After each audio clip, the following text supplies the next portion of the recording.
Oh. And we're live. Great. I feel like we're on like Okay. like whatever. Yeah, let me go check to see now on my channel if it's there. It's there. So am I gonna see go like comments and stuff? Wait, can people comment? Yeah, and it's okay, so I don't know if you can see the comments.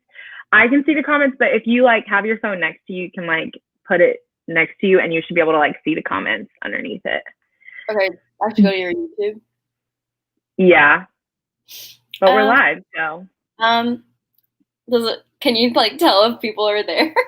Yeah, we have one viewer. Actually, it might be me. It might be me because I'm on my phone watching. I don't know. I think it's me, but it's fine. All right, I'm gonna exit out of that because I don't need to see that. Okay, well, we'll just like give it a minute and see if anyone pops on. But if anyone is watching, we're talking about Percy Jackson. Oh my gosh, you're frozen, Carah. I don't know if I've lost you or what happened. Oh yeah, it's frozen on YouTube as well. No, what happened? I can't hear you.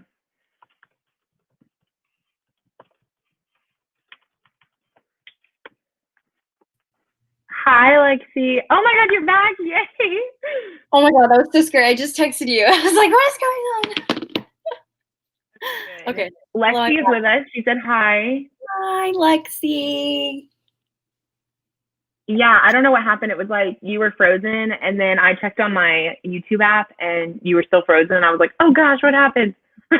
Well, we're good. We're good. We're good now. I didn't know what you were saying. What were you saying before I died? Okay, so Naima's here. Hey, Naima. Hi, nerdy book lover. Naima said I didn't read the book, but I'm here for support. Oh, love you, Naima.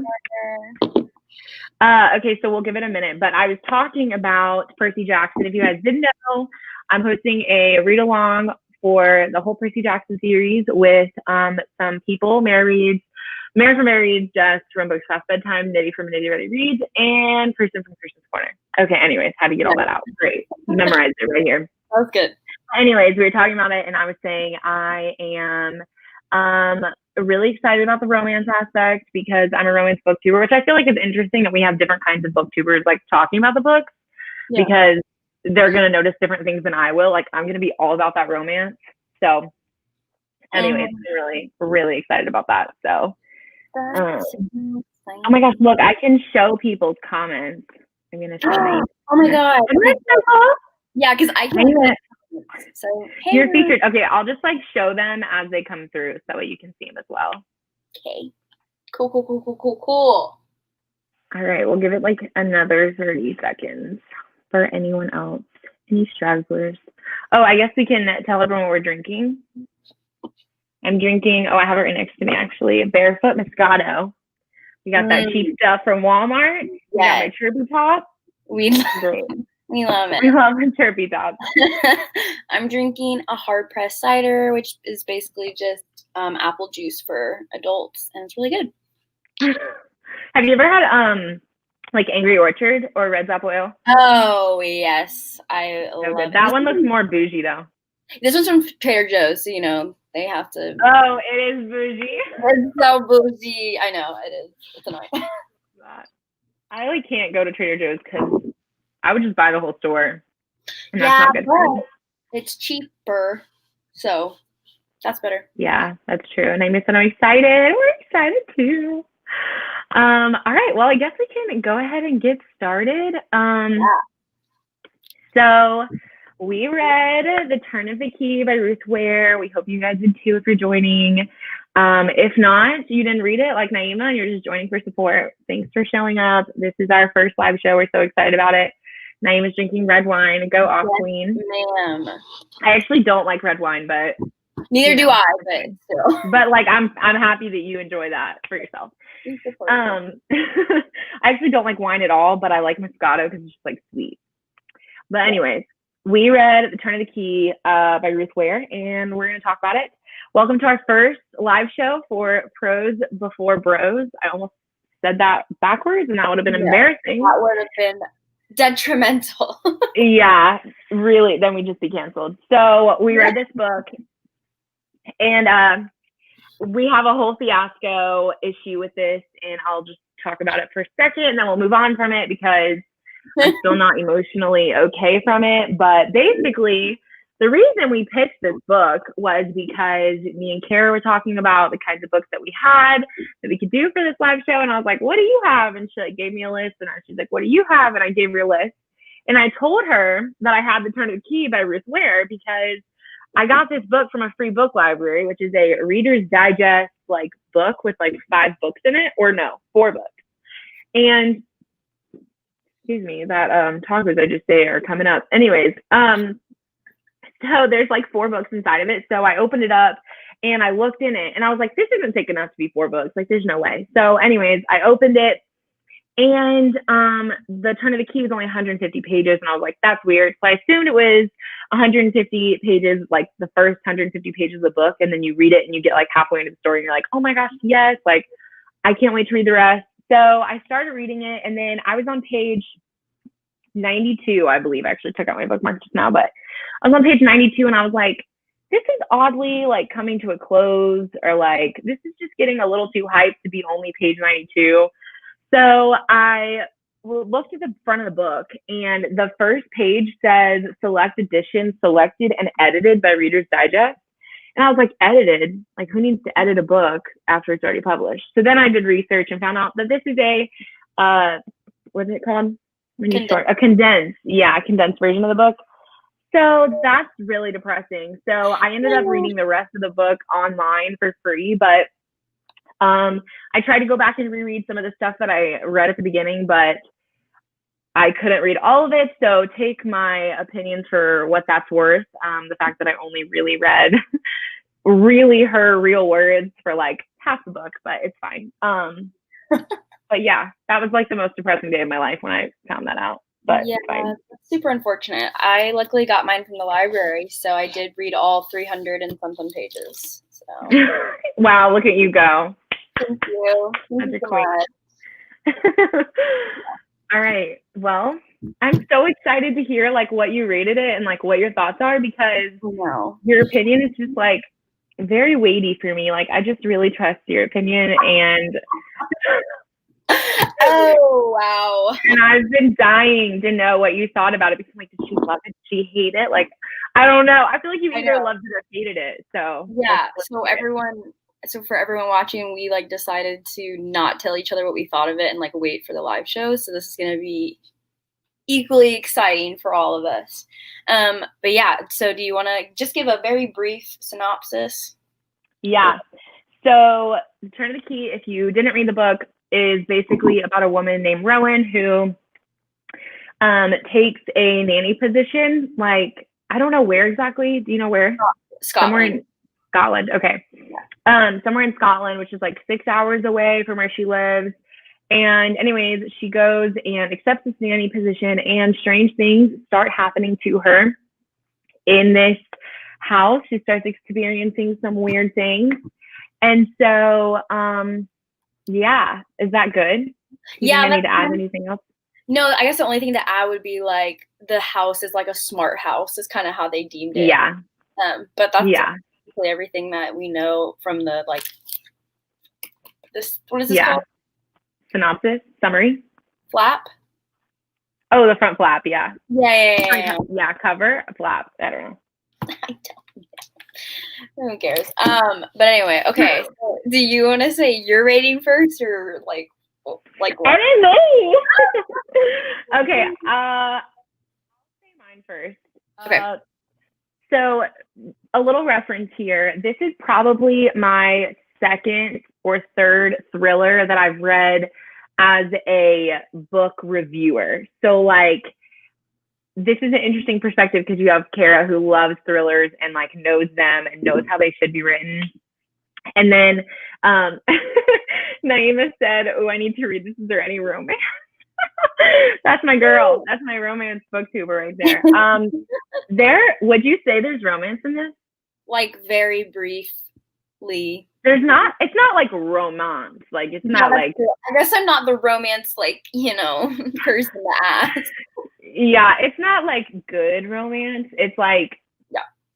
It's just like something. Okay. Anyways, so Carah obviously knows thrillers better than I do, but I've read a few thrillers in the past, but it was like before I was like reading them critically. So this one I rated. I'm honestly just scared to tell you my opinion. Okay. No, I want to hear everything. Okay, so I rated this book. I don't know yet. Okay, I rated it 4 stars.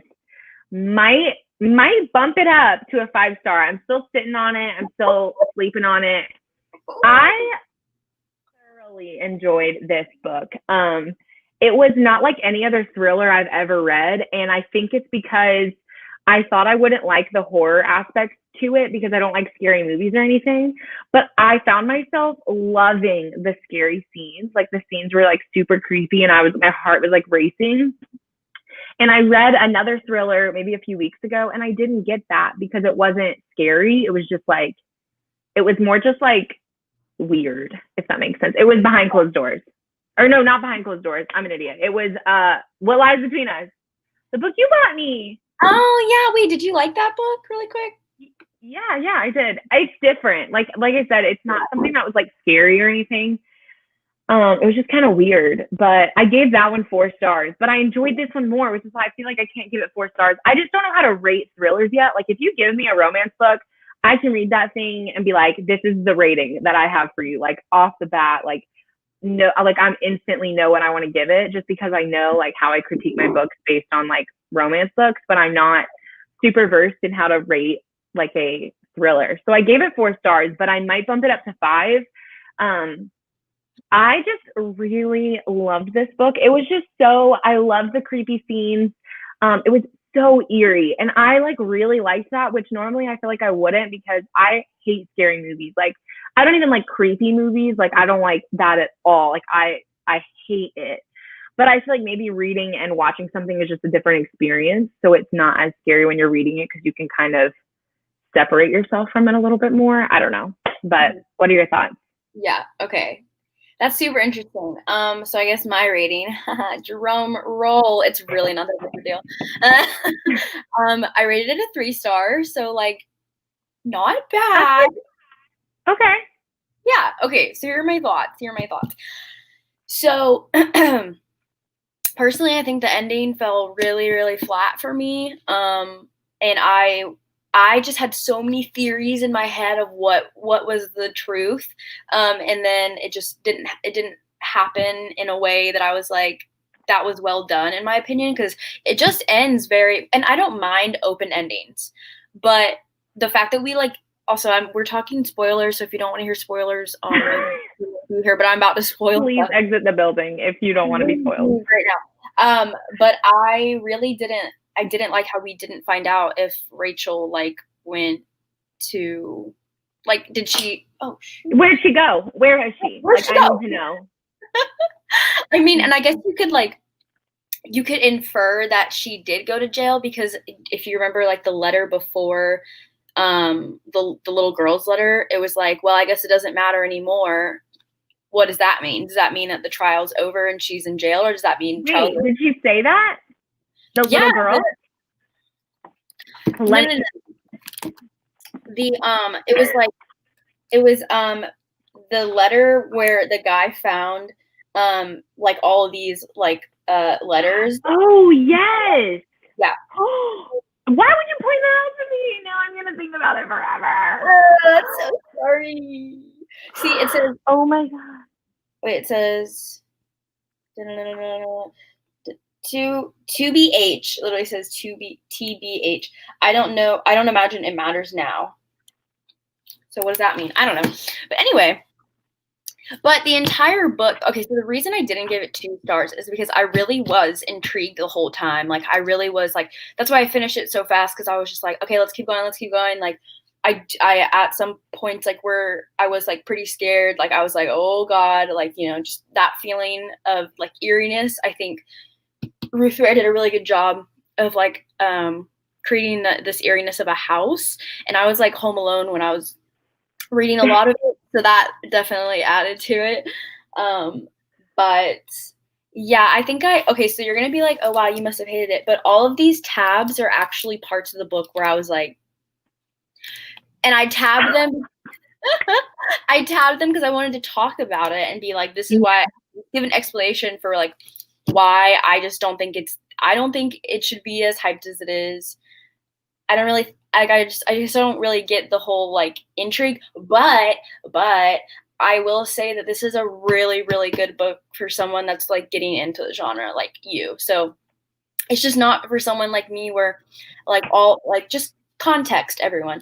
I literally love thrillers, mysteries, horror so much. I love like crime podcasts. I love, like, I'm literally always watching like crime documentaries. Am I okay? Probably not, but it's fine.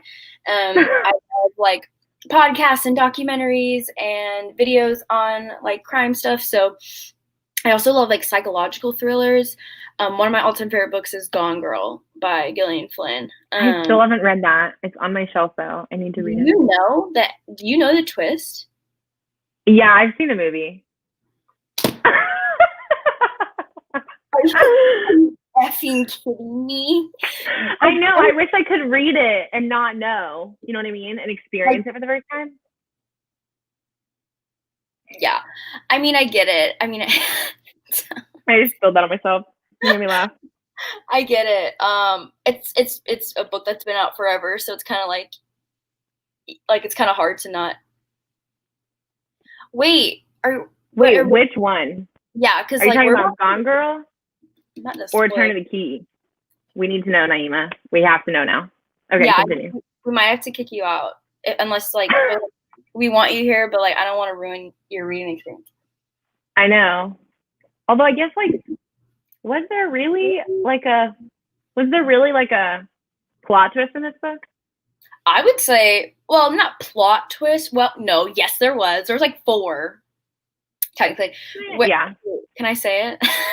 Yeah, just go ahead. Naima, if you haven't read this and you really want to read it and you don't want to be spoiled, then we love you and I wish you could stay, but don't feel like you have to. But we are going to be talking about spoilers. But stay if you want to and you don't care, because we'd also love that. So go ahead. Yeah. Oh, okay. Wait, she said, but I don't mind spoilers. Okay. Cool. So great. Yeah, she's going to stay. Okay, so when we found out that Rowan was actually not Rowan, she was Rachel, I was like, okay. And then when we find out that Rachel is the daughter of. Oh yeah. That's weird for me. I would like to talk about that. And then I guess the last plot twist would be just us finding out like what the creepiness was, which was the children and how, I don't even remember her name, not Maddie, but the other one. Ellie? Or Rian. Yeah, Ellie is the youngest one, and then, or not the youngest, the baby was Petra. Ellie was the next one up, and then Maddie, and then Rhiannon. I didn't know. Rhiannon.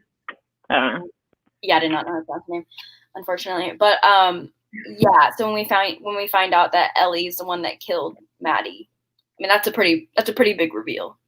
Yeah, that's true. True. Did you not know that? What? Did you not know that? No, I knew that. I was just saying, like, oh my god, it's weird. It's like you didn't know that. It's like, oh, did your edited version? Oh no, absolutely not. They better not, because that's like very important to the plot line. Yeah, it is. But anyway, those are my like initial thoughts. But we can like get into more of a deep dive if you'd like. Okay, so now that we're actually talking about it, I think we should talk about each plot twist and kind of break that up, because one of the plot twists I was like, that was boo-boo trash. Like I didn't enjoy it. So let's start. What was the first one?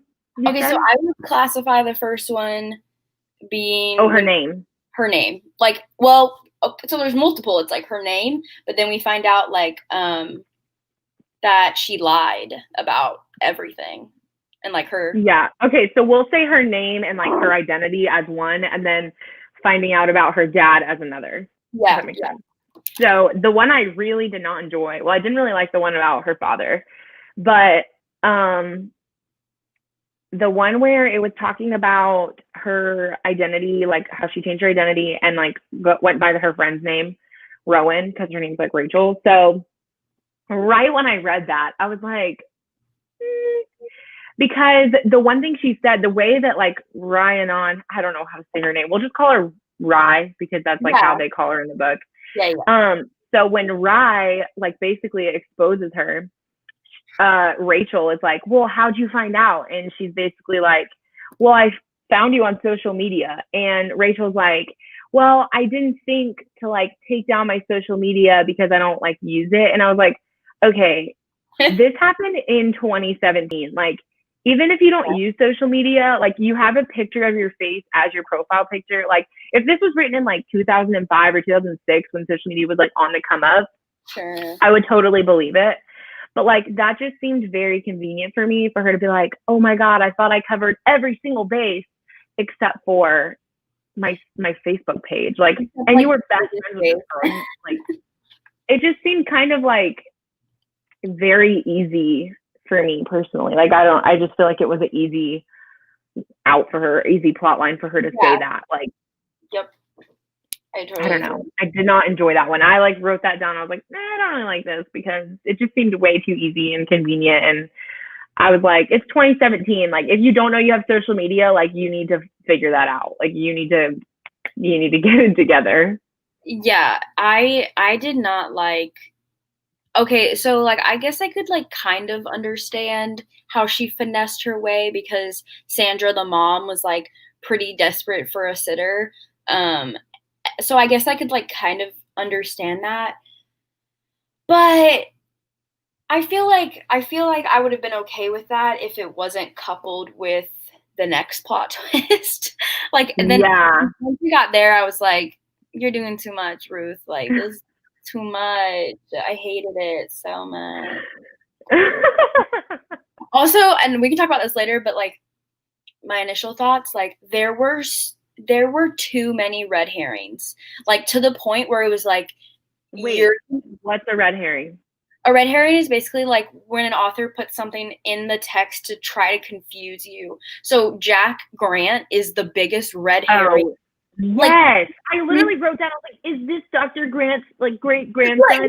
Yeah, that was such a red herring because there was no purpose to Jack's character. I mean, you could say like, I mean, they slept together, which is the only romance, but then we find out they're married, so cool. So he's a jackass, but anyway, so there were so many red herrings throughout where the author was trying to like point you in this direction. And I personally just don't like when authors do that. Like just give me the facts and like give me like what has happened and I will come to my own conclusion. But like an example of this is like, oh God. Oh, I tabbed them. But it was like, let me see. Okay, so this passage says, but then ... I hate ... But then someone else had tipped them out. It was like there were two forces in the house, one fighting to drag me away, another to protect me. But who was doing this? That really confused me. That right there, I was like, okay, is this supernatural? Is this like a human? Yeah. Right. So the whole time I went into this book like very confused if it was supernatural or human.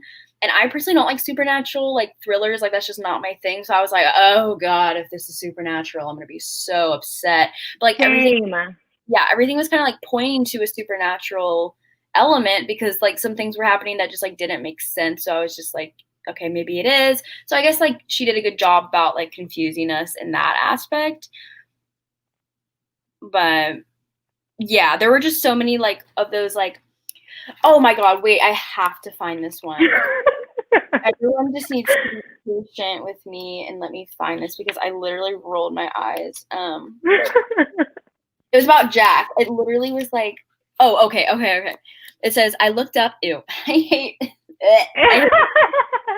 reading things that are like Okay. Anyway, I looked up and met Jack's gillless, what the hell is that? Hazel eyes smiling down at me, but it couldn't be. He was so nice. Maybe dot dot dot a bit too nice. Like, are you kidding? Like, that is the biggest, like, that is what I mean by red herring, like being too obvious. Like, there's good red herrings, but this was just so You have like, to say it. Like, right. she You could have didn't have, shown that he's like, yeah, yeah. exactly. You didn't have to say maybe a bit too nice and like question it, because now I'm like, oh, there's no way Jack has anything to do with any of this because you're being annoying about it. But yeah, so that's what I Yeah, thought I about. love that. Okay, so the next plot twist was the daddy issues. They all got daddy issues. Seriously. I mean, hey, chill out. I know, my God. So that just really came out of left field in my opinion. Like, I just feel like it was just, I was like, oh, okay. That's interesting. So I guess for anyone watching right now, if you didn't know and you don't care that you're being here for spoilers, pretty much Rachel's father, if you don't want spoilers, you should exit the building now. Rachel, okay, I already kind of spoiled, but Rowan's father was, her employer, the father, was her father, the daddy of the kids that she was employed to. He was also her dad, and so that was kind of interesting. That really came out of left field. I did not see that. I mean, I knew there was something up with him because she was like, I came here to like see Bill or something like that, or she like made like a comment about like she was disappointed that she couldn't see Bill when she went for the interview, and she was just weird about him. But it also really skews me out that at the beginning of the book, when he like came on to her, like, bleh, I don't know, that just was really gross, which like, I guess that's like kind of steers you away from that. So the plot twist is like a real plot twist, but Yeah, well, something that I didn't like a lot of things about this plot twist, but one of the things I noticed as I was thinking about it was, do you remember when she like first got there for her interview? And I wish I would have tabbed it, but she literally says like, I took off my necklace, which is the one that, yes, but she says, and I don't know why I did it. But then later on, she tells us, like, she literally says, I took off my necklace and I'm not even really sure why. Okay.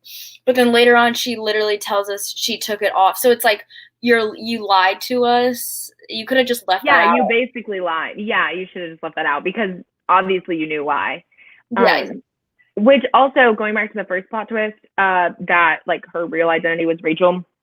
The scene when she's like outside with the girls and Rachel calls her on the phone, I knew it instantly. Like the moment that Rachel picked up, like, I don't know if you guessed it, but whenever she talks to Rachel, when she hangs up, the beginning of the phone call, when she says like, I'm getting a phone call, she doesn't say who's calling her, like in her narrative. And I was like, that's kind of sus. Like, okay, who's calling you? So she has this conversation. You still don't know who she's talking to. And then at the very end of the conversation, she hangs up and Ellie is like, who is that? And she's like, oh, that was my friend Rachel.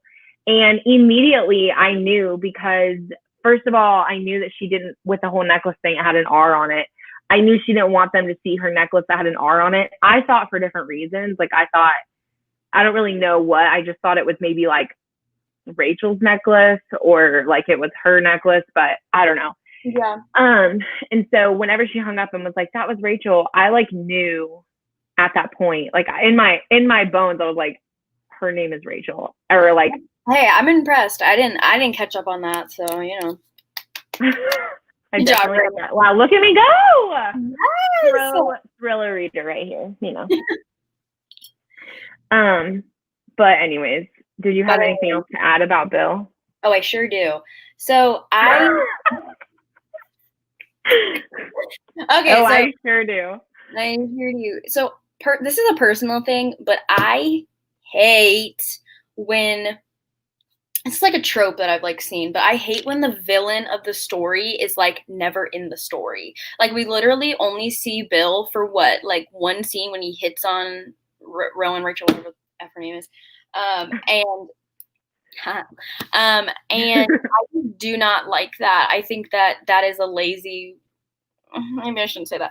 I think that that's just a weird way to tell a story, because it's like, one, you're not letting maybe him defend himself. I mean, he kind of is a dirtbag either way. But it was just it just made everything very like too convenient, because everything honestly tied back to him, because the reason that Maddie and Ree and Ellie were like trying to get rid of all these nannies is because they didn't want what happened with their dad and Holly, the first babysitter, where they like, cheated on and like they took him away. They didn't want them to be taken away from them again. So it was like he was kind of the sole enemy of the entire story, but yet we never get to see him in the story. And so I just thought that was really annoying. And then they just like bring him back to be like, oh yeah, and oh my god, the way she revealed it too, I was literally cringing, because she was like, I'm really harsh on thriller authors, because I've read so many, but also because like if you can trick me, then like that's a good book in my opinion. And like this book did kind of trick me, but it was in a cringy way. But when I actually tagged it, she was like, hold on. Oh wait, hold on. Oh my god. Oh, okay, sorry. Okay, so it says, oh my god, when her and Ree were like fighting, and she was like, you know why I wouldn't ever sleep with your dad? Because he's my dad. And I was just like, okay. Wait, but she didn't say it, did she? No, she didn't say that, but that was like what she was thinking. Oh. Yeah, but it just doesn't tell us. She's like, I won't tell her the real reason why I would never sleep with him. Isn't that what she says? Yeah, but then it keeps going in the last sentence is, you, as in Mr. Rexham, whatever, know that the reason I would never sleep with Bill Ellencourt was because he was my father too. Yeah. And then we get this like very like snippet into her life and her past, and how her mom was like treated her bad, and how she didn't have a dad. And I just feel like that could have been incorporated earlier, but I don't know. Yeah. Does any of that make sense? I don't know. Interesting. Weird stuff. Also, pause. How many? I can't see it. So how many people are there? Right now we have 3 people. Like us included? I don't think so.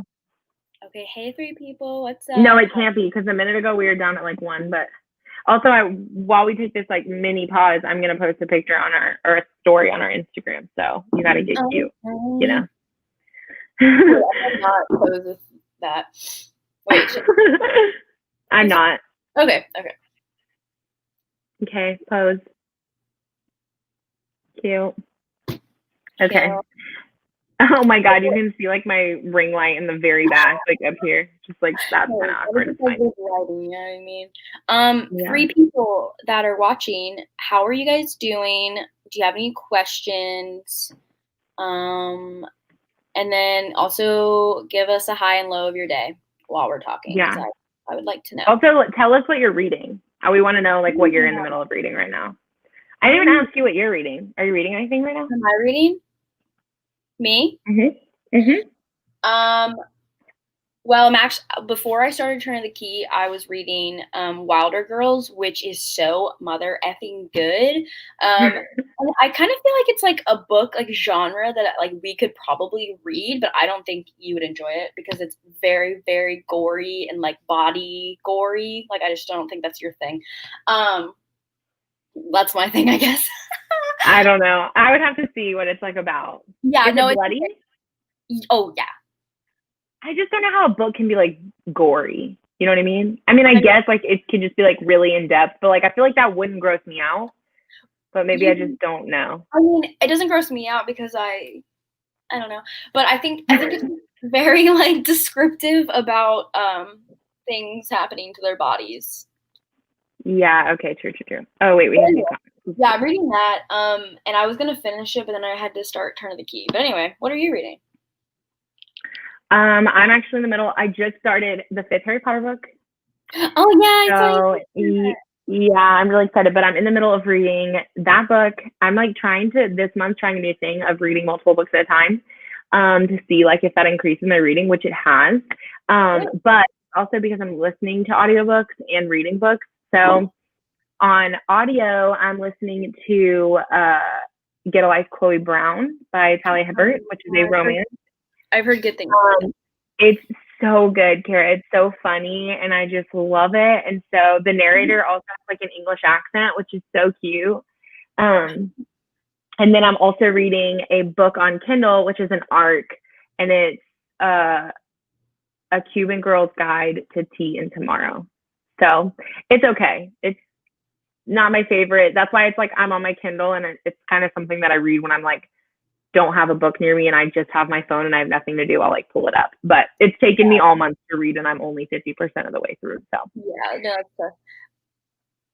Naima said, oh wait, wrong thing. We're gonna show this one. Olo is not being able to film for a week. Oh, that's kind of sad. Is it because of school? Yeah. I guess she meant she's reading. Kingdom I'm reading of Oh, I want to read that series. Actually, Jess from Books Past Bedtime bought me the first book in that series. It's A Kingdom of Ash and Blood. Wait, is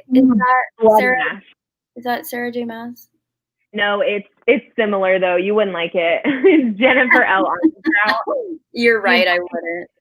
She's a romance writer, but she wrote this like fantasy book. She has a couple other fantasy books that are like YA, but this is adult, I think. So it's extra smutty, just for you. Just for you, Carah. Extra smut, just what you love. So much. Hey, I don't mind much. Just like, can you be like in space doing it? You know what I mean? Like, I want like action. I don't want just sex. You know what I mean? I want no action. You know what I mean? So I got you. She said yes, it's because of school. She said, OMG, I want to read.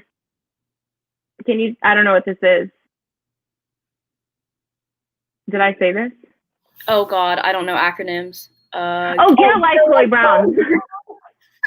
I'm like listening. I'm like running through all the books I said. Wow, Get a Life, Chloe Brown. Great. You should read it. It's really, really good, Naima. You'd love it. And Naima loves smut. Not that we didn't know that. Amen, sis. And she said, LMAO, how embarrassing. No, it's good. I mean, you're good. Same. It's fine. So anyways, that's what I'm reading right now. Things are good. But yeah, I'm ready to finish the 5th Harry Potter book. I'm trying to fit those 3 books that I'm reading right now, finish them before the end of the month because I want to like include them in my wrap up. Yeah, well, I'm only like 20% through Goblet of Fire because I just like school really just hit me hard. Yeah. But I think I just decided that I'm just gonna like not rush through Harry Potter. Yeah. So that's my. I'm about to pour some more, and I want to show everyone you won't be able to hear it, guys, but I have this chirpy top. I've already shown Carah, so she already knows. But basically, when you pour it from the spout, it makes bird noises, and I don't think you'll be able to hear it, but. I can hear it. I love it. And then you just fill her up and she's good to go. Anyways, okay, I need to not drink more than that because, we're live. No. This is a really small wine glass. I know it looks big in comparison to like my head though. It looks pretty big. You know what I mean? Hello? Jesus. Okay. Okay, sorry. There's something going on outside. Anyway, let's discuss the last plot twist, which is us finding out that Ellie is the one that killed her, because that really like shook me. So what are your thoughts on that? Okay, Nikki is watching, but she said bye, guys. So bye, Nikki. Bye. So my thoughts on that is, okay, so we were reading it in this letter, which also was kind of interesting the way that she told us, because she told us through Ellie's writing of like talking to the smart house, and the smart house was like typing it. Yeah, that was cool. Which was really interesting. But I was kind of like, I felt like it was such an important moment, and I was scared that I was going to misunderstand something. So I like reread the paragraph like 2 or 3 times. So I was like, I want to make sure I got it right. But so basically I'm glad that it was Ellie. Well, okay, wait. No, I didn't want it to be Ellie because now, like, she's a psychopath, like, just, a little bit. Like, well, not a psychopath, but, like, that's gonna just ruin her for the rest of her life. Like, she just killed somebody and she's like, okay, she's like, come hang out with us. Like, it's fine. I killed her. Like, it's okay. Like, that's gonna mess you up in the future. Yeah, I mean, obviously she's 5, so she doesn't like understand the weight of that, but like that's definitely gonna impact her psyche, and like obviously her 2 older sisters are like not great either. So yeah, and like nobody knows except for Rachel, of course. So like she's just gonna live with that for the rest of her life. And basically, I don't know. I'm happy that it wasn't Rachel because, like, obviously I knew it wasn't Rachel, but I was scared it was going to be some kind of, like, unreliable narrator kind of situation.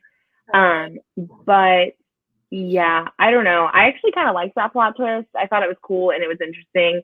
I didn't know who killed her, so it was a shock to me. Basically, like, I didn't guess that it was Ellie, so.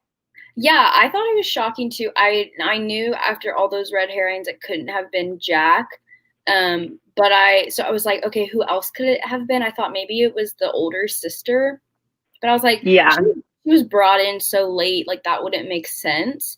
And then I thought maybe it was the ghosts, like, before we figure out there are no ghosts, which the whole, like, I understand that she's trying to trick us, but I just felt like the whole poison garden, the whole Grant thing, the little girl, like, I just think that is such a cool storyline that was like kind of wasted in a way. Like, So, okay, wait, let me say what I think about that. And then let me tell you what I thought was going to happen. So I did like, well, I'm not going to say, oh, I liked that a 5-year-old killed an 8-year-old, but I think that was really interesting. And I think that shows how far daddy issues or like familial issues can like really impact someone, because she's obviously like the reason, I mean, and she says it here, she's like, I miss you a lot and I'm very sorry about what happened.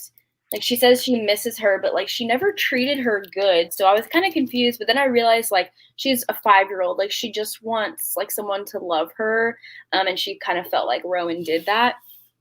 But yeah, so I thought her being the one to kill her was like super messed up. I was like, oh shit, like, like you. And then that makes me think like, oh, I bet you that Rachel stayed in jail so that no one would find out that Ellie did that. Like, that's kind of my theory. That was my theory too. But that's before I knew, or before I really understood what you told me at the beginning, when the guy who found the letters was like, I guess it doesn't really matter anymore. But I took that as like, I guess it doesn't really matter anymore because like the case is closed, like it's settled. Because I know he does say, I didn't know if this would be used as evidence or something in a case. I think he says that towards the end of the letter. But I did think that was interesting, and I was like happy with that plot twist at least. I thought it was pretty interesting. So yeah, I thought it was good. I think that I was reading like Goodreads reviews and everyone was just like, I really hated how we really got, like, it just ended and there was no further closure. Yeah, which is like pretty normal for thrillers if it's done well. So the reason why I didn't like Lock Every Door. Have you read Lock Every Door? No. Are you gonna read it? No, you can spoil it. I'm not gonna spoil it, but I'm just gonna say that. Wait, is that the pink cover or the green cover? The pink cover. Okay, I'm not gonna read that. Okay, I'm not gonna spoil it, but I will just say that the ending wrapped up in like a little bow and everything just fit perfectly, and I hated that. Like, I'd so much rather what happened in this book happen. Like, in terms of a thriller, like I would so much rather it be like open-ended than us just like not knowing, than us knowing exactly what happened. Okay, but I did want to talk about what I thought and how I kind of think that this would have been so much better and I would have given it like 5 stars. So I thought that something was happening with Sandra. Like, I thought maybe Sandra was kind of in on something. Same.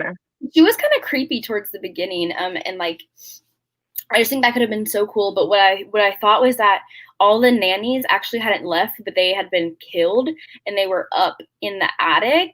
Like, that's what I thought. And I was like, that would have been so dope. Like, that would have been crazy. Oh my right? God. I just feel like that would have been, and I guess it doesn't make sense for this context, like, because we find out that all the scary things happening is an 8-year-old, which is like super messed up. Like, can we talk about that? But yeah, I really thought something had happened to them, and I thought there was like a serial killer with like the poison garden. Like, I really just had all these theories, and then it just ended up not. So that would have been sick. I know, right? Like, literally sick and sick, like it would Sick. have been sick. It would have been sick, dude, and it would have been sick. It would have been totally sick. But yeah, so that's why I gave it a 3-star, and like, not because like my theory didn't come true, but just because I was like, that's it. Like, I left the book being like, I flew through that for that to be the ending for me personally. Yeah, I think like after talking about it, it is like I do see the problems, and I definitely had problems. I think mainly the reason I gave it 4 stars, I think I'm gonna leave it at 4 stars, but mainly the reason I set it at 4 stars was because the experience for me was so good. Like, and it just felt different from any other thriller I've ever read, because I think it does have like horror aspects to it, which like maybe I'm totally wrong. Do you read horror? You read horror, right? Yeah, I mean, yeah, it's definitely, I would say it's definitely more suspense driven. Horror is more like I just think Stephen King. Like, Stephen King is like jump scares almost, in a book. Oh yeah, okay. But well, yeah. Like, yeah, I don't know. I've never read a horror book, but this just seemed more creepy to me, like eerie, which is like the kind of vibe that I actually really enjoyed. But I think that's like the whole experience for me was so good. But really quick, we don't have to like go in depth about any like all the characters, but I did want to talk about Maddie, because there are some questions I have. So I'm gonna put characters Maddie. So basically, my question for you is, since it ended up not being a like paranormal story, obviously Maddie was the one in the attic, playing those sounds on that phone, which also, where'd she get that phone? Regardless. So she's playing all this, which like also, okay. If I was hearing creaking sounds, like, I think I would be able to tell the difference between like somebody actually like walking around in my house versus like a phone playing that sound. Maybe not, and maybe not if I was like awoken in the middle of the night to it and I was like not really like aware.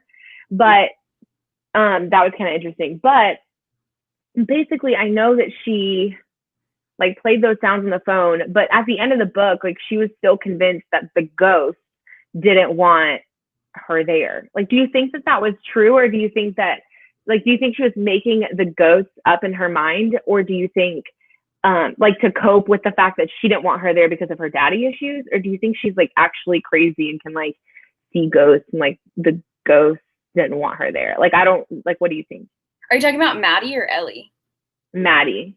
Yeah, I think Maddie used that whole. I think she used the ghost as a cover up, because we're like in the beginning when she like hugs Rowan, and then she's like, the ghost won't like it. Like, she's just trying to scare her, like, to not come and like put doubt in her mind. And then they obviously totally made up the fact that Mackenzie, John Mackenzie, like the housekeeper or whatever, like told them those stories. And I was always like, why didn't Rowan ask like Mackenzie, why are you telling the kids this? Because, and I think why Ruth Ware didn't put that in the book is because then that would have been too obvious that Maddie was lying. But because we're told that Mackenzie told them that story, we're like, oh, okay, well, maybe it's true, but like, it's not. Like, so yeah, I think she used it as a coping, or not as a coping, I think she used it as a cover up.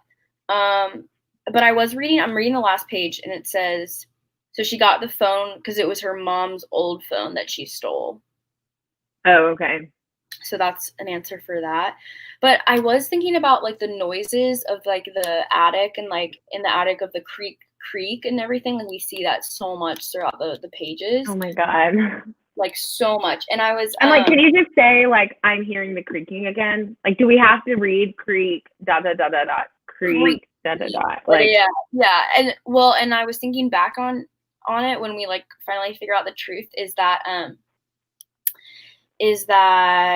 at one point Rowan is like, oh, it sounds like oh God, what was the word she used? It sounds like a methodical or something, like it sounded mechanic. repetitive. Like yeah, because it does go, it like is on a loop, like on a video. And so I guess that was kind of a hint at it. But anyway, Maddie is like so messed up in the head, and obviously bless her heart.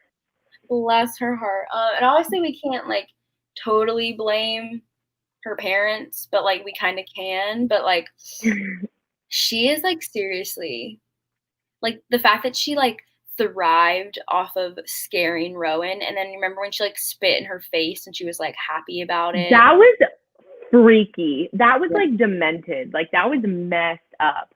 Yeah, I knew it then. I was like, she's a psycho. Like she's a psychopath. Like this is not normal kid behavior.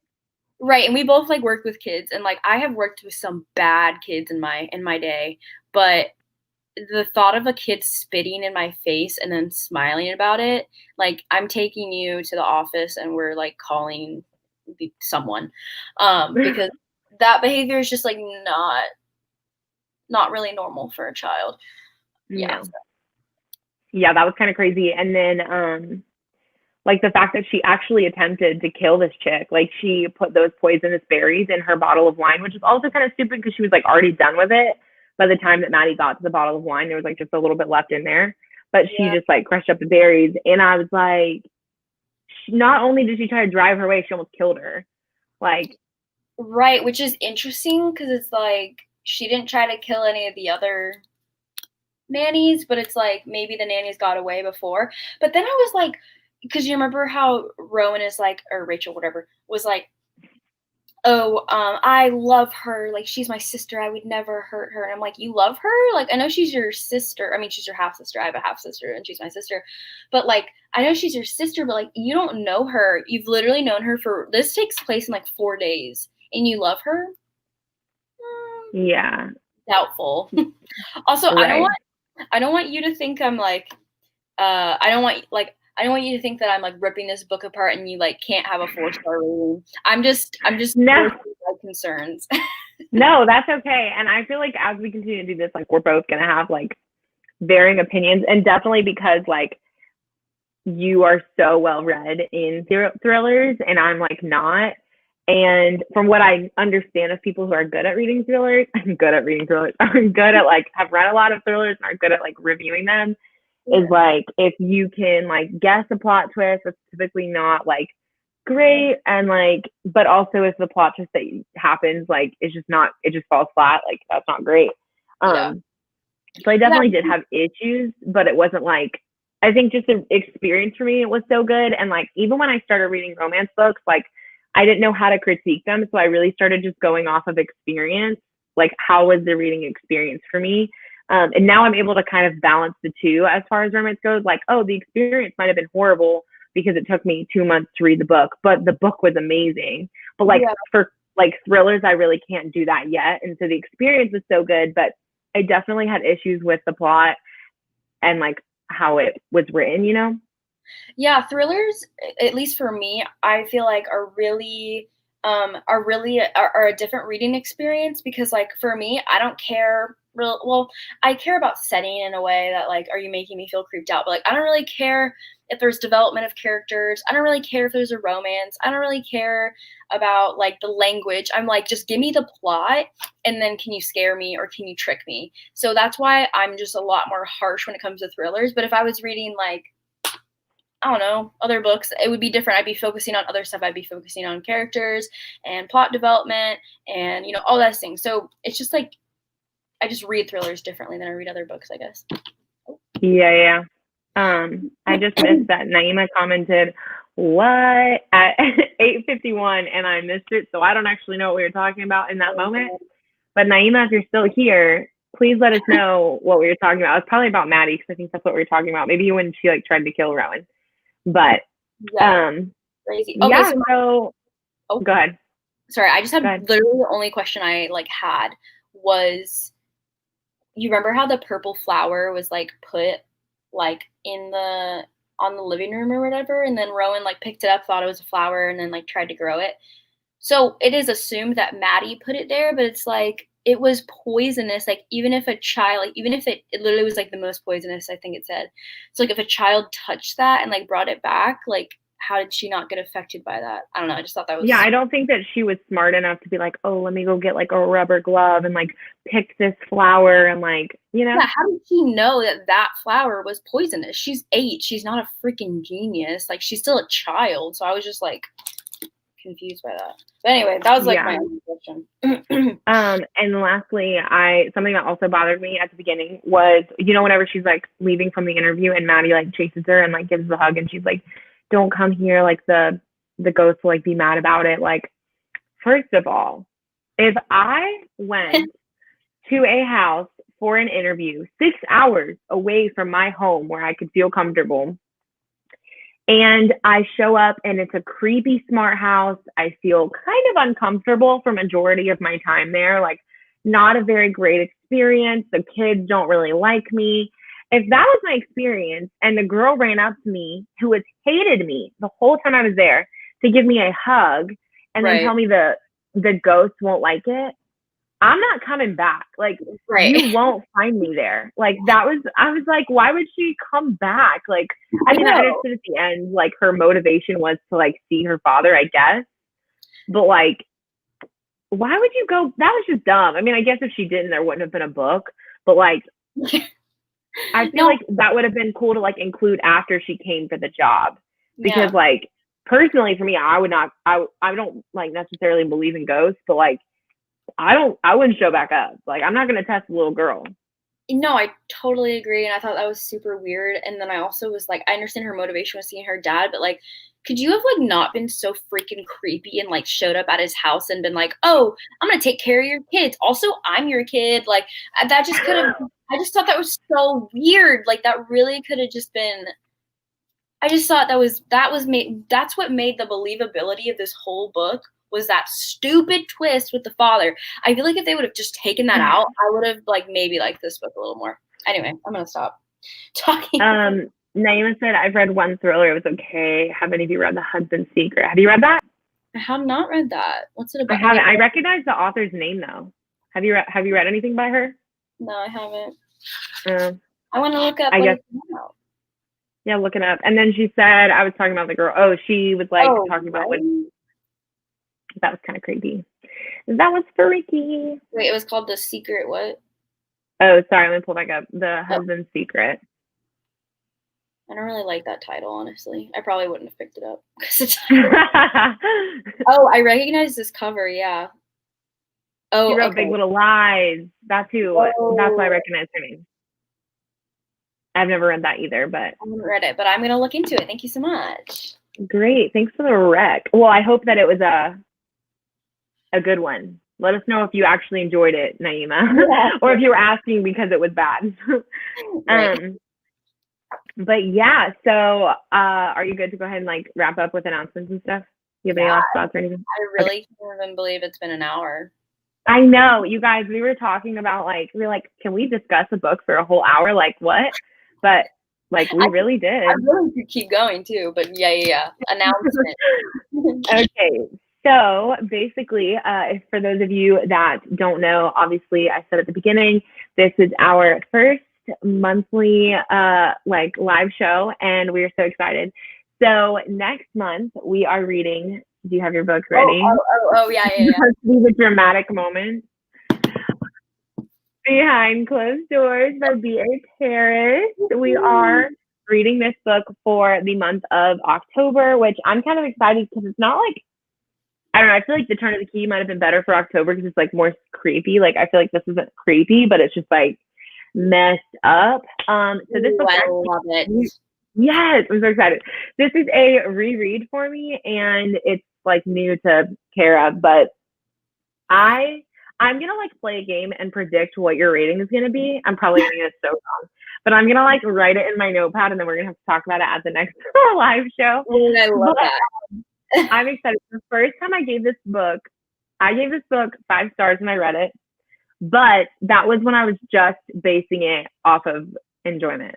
So now that I've read it for enjoyment, I'm gonna read it for critiquing it and see how it is. So I'm excited to reread it. And we are actually having a guest host this month. Naima said she's going to read next month's book. Yay. Yes! Oh, she also said, LOL, it wasn't good. She would not recommend. Oh, okay. Honestly good, because I was like, I just don't think this from the title, I was like, I don't think that's for me. Okay, so we have a guest host. So next month we're going to have Mare from Mare Reads joining us, and she is going to be reading this book with us and going to be on the live show with us discussing it. So we're super excited for that. And also, she would not. Also, we have, it's okay. We have a Discord, which will be in the description of this video.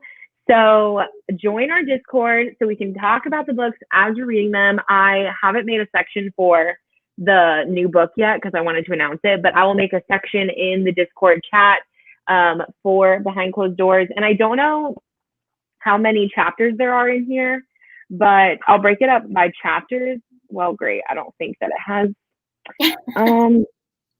It just goes by. What'd you say? Does it have like a part 1 or part 2? I don't think so. It just goes back and forth between present and past. So I'll probably do it by pages.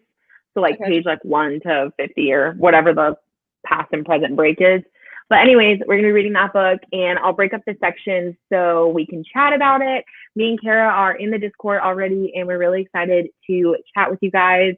Naima said, yay, I love Mare. Oh, I guess I can turn off this banner because we're not talking about pictures anymore. So anyways, that's all I have. Do you have anything, Carah?